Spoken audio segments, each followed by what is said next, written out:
Welcome to Jio. ಕನ್ನಡದಲ್ಲಿ ಮುಂದುವರಿಯಲು ಒಂದನ್ನು ಒತ್ತಿ.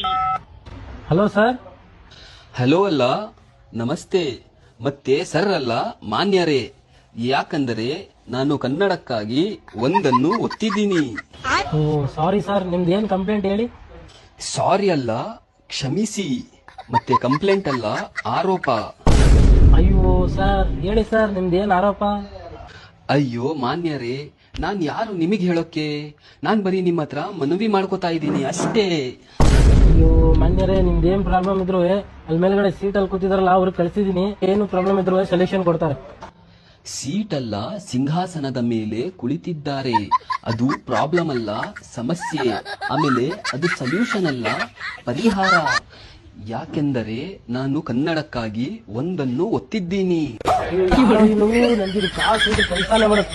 ನನಗನ್ಸುತ್ತೆ ನನ್ನ ಕನ್ನಡದಿಂದ ನಿಮ್ಮ ಮನಸ್ಸಿಗೆ ಹಾಗೂ ನಿಮ್ಮ ಮೆದುಳಿಗೆ ತುಂಬಾ ಆಳವಾದ ಪೆಟ್ಟು ಬಿದ್ದಿದೆ. ಏಕೆಂದರೆ ಕನ್ನಡಕ್ಕಾಗಿ ನಾನು ಒಂದನ್ನು ಒತ್ತಿದ್ದೀನಿ.